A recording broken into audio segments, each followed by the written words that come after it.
어서 오세요. 반갑습니다. 안녕하세요. 저는 결혼한 지 3년 된 유부남입니다.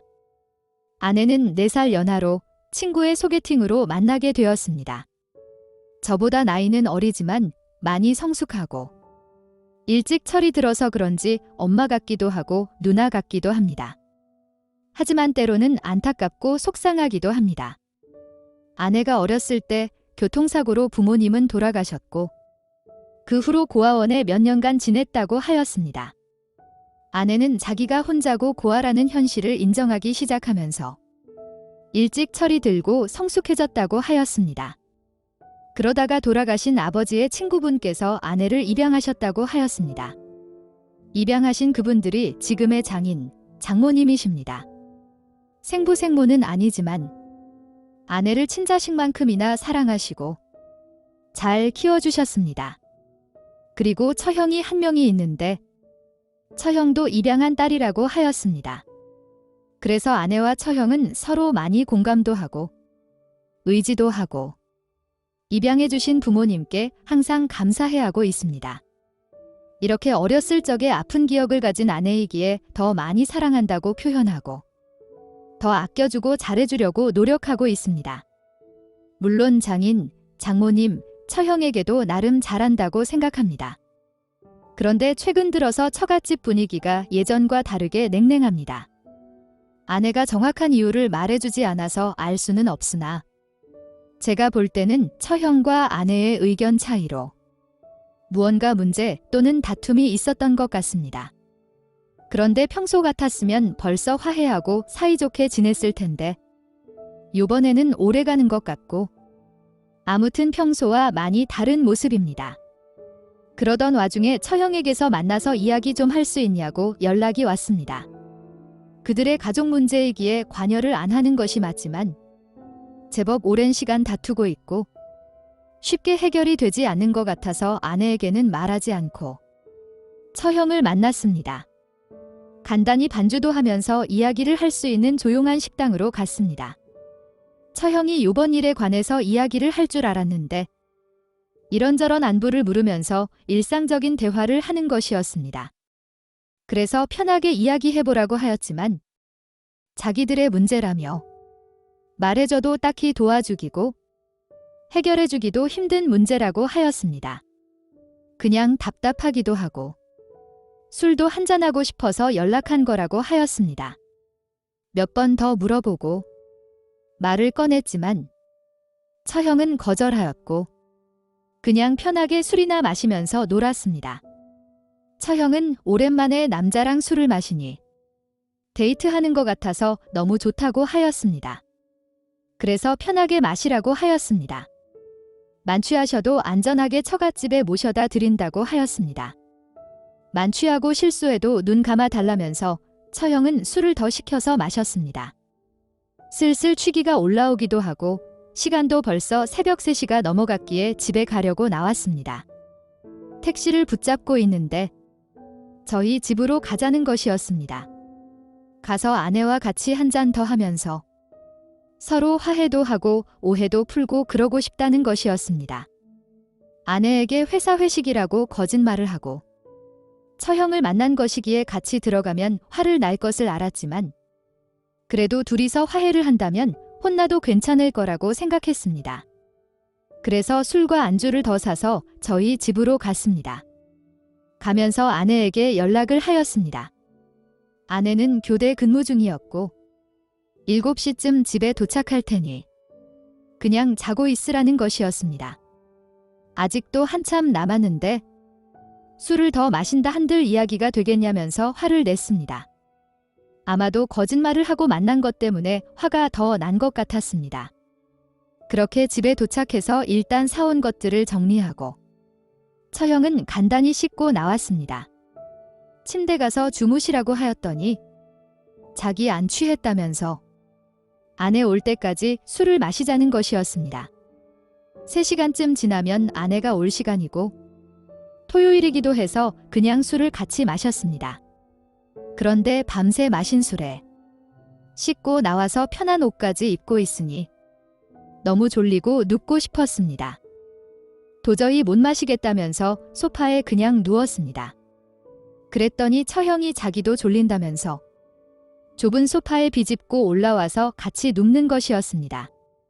침대 가서 편하게 주무시라고 하였더니 부부 침대에서 자는 것은 실례라고 저 보고 들어가서 자면 처형이 소파에서 잔다고 하길래 이불과 베개를 챙겨주고 침대에 누웠습니다. 거의 침대에 눕자마자 잠이 든 것 같습니다. 정말 세상 모르고 잠을 자고 있는데 처형이 소파가 너무 불편하다며 침대에서 자도 되냐고 묻길래 알았다고 하고 그냥 다시 잤습니다. 정말 다시 거실 소파로 나갈 정신도 없이 다시 잠들었습니다. 한창 자고 있는데 무언가 제 몸을 만지는 것이 느껴졌습니다. 깜짝 놀라서 깼더니 처형은 이미 다 벗고 있었고 저도 거의 다 벗은 상태였고 그렇게 제 옆에서 셀카를 찍고 있는 것이었습니다. 그것도 환하게 웃으면서 여러 장을 계속 찍는 것이었습니다. 이게 뭐 하는 짓이냐고 벌떡 일어났더니 기억 안 나는 척하지 말라면서 너무 좋았다며 자주 만나자는 식으로 이야기하는 것이었습니다. 그때 하필이면 아내가 퇴근해서 집에 들어왔고 정말 엄청난 오해를 받기 시작했습니다. 제가 아내 입장이었어도 오해가 딱 좋을 것 같습니다. 거실에는 술판이 벌어져 있고 침대 주변에는 옷들이 다 벗어져 있고 성인 남녀는 옷을 다 벗고 있으니 오해를 안 하는 것이 오히려 더 이상한 상황이었습니다. 몇 번이고 오해라고 설명을 하였지만 아내는 제 말을 들으려고 하지도 않았습니다. 그리고 처형한테도 이러려고 자기 남편을 불려냈냐고 아직도 이러고 사냐면서 당장 집에서 꺼지라고 소리를 쳤습니다. 처형은 시익 웃으면서 셀카 사진을 들을 아내에게 보내주면서 즐거웠다며 잘 놀다 간다고 하면서 나갔습니다. 아내는 처형이 나간 후에 자리에 주저앉아서 펑펑 울었습니다. 아내에게 말을 걸어보았지만 대답도 하지 않은 채 방에 들어가서 문을 잠겨버렸습니다. 그렇게 몇 시간이 지난 뒤에 아내는 방문을 열고 나와서 오해해서 미안하다고 하였습니다. 사실 홈 CCTV를 다 보았다면서 아무 일 없었던 것도 다 알았다고 하였습니다. 아무 일이 없었던 것을 알면서도 막상 그 장면을 보니 너무 화가 나서 그런 거라면서 저한테 사과를 하였습니다. 그러면서 앞으로 다시는 처형과 개인적으로 만나지 말라고 하였습니다. 저도 아내에게 절대 다시는 개인적으로 만나지 않겠다고 약속을 하였습니다. 그러면서 왜 처형과 요즘 사이가 안 좋은지 말해주면 안 되냐고 물었습니다.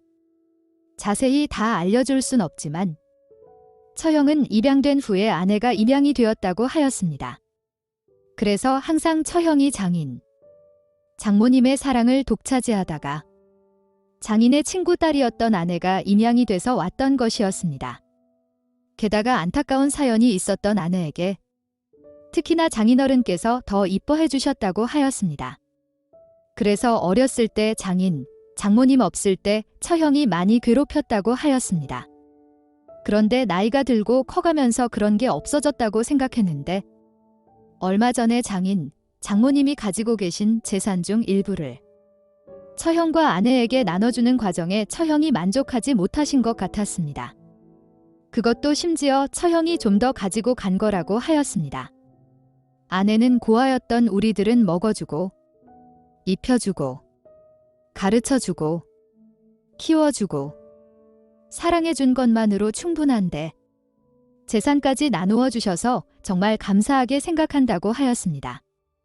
그런데 처형은 더 받기를 원했고 결국 아내가 적게 가지고 가는 대신 처형을 더 챙겨주라고 했답니다. 하지만 장모님은 공평하게 반반 가져가라고 욕심부리지 말라고 하셨답니다. 그런데 처형의 욕심과 불만은 끝이 없었고 결국 아내의 몫의 일부를 더 가지고 갔습니다. 그렇게 그 사건이 잠잠해진 후에 장모님께서 처형 몰래 아내에게 남은 재산 전부를 나누어 주신 것 같았습니다. 그 재산 중에는 원래 아내의 부모님께서 남기신 것들도 포함되어 있어서 원래 아내가 가지고 가는 것이 맞는다고 하였습니다. 그런데 이 사실을 처형이 어떻게 알게 되었는지 집안이 난리가 났고 현재는 처갓집에서 나갔다고 하였습니다. 아내도 참다 폭발을 해서 처형을 가족 취급을 안 하고 있는 중이라고 하였습니다. 그러면서 충격을 받으신 장모님이 요즘 식사도 제대로 못하고 계신다면서 그게 더 걱정이라고 하였습니다. 아내는 간단하게 말해주는 거라면서 이야기를 하는 것을 봐서는 뭔가 더 큰 사건이 있었던 것 같지만 더 이상 묻지 않았습니다. 나중에 다 정리가 되고 나면 알려준다고만 하였습니다. 아내에게 처형이 나갔고 부모님도 걱정이 되면 처갓집 들어가서 같이 살아도 좋으니 생각해보라고 하였습니다. 얼마 후에 저희 집 사건은 장모님도 알게 되셨고 저한테 미안하다고 전화도 주셨습니다. 요번 주말에 찾아뵙고 같이 살자고 말씀을 드릴 예정입니다. 정신없는 저의 긴 글을 들어주셔서 감사합니다. 오늘의 사연은 여기까지입니다. 구독과 좋아요, 알림 설정 부탁드립니다. 긴 글을 읽어주셔서 감사합니다. 구독과 좋아요 꾹꾹 눌러주세요. 꾹꾹. 알림 설정도 꾹꾹 눌러주세요.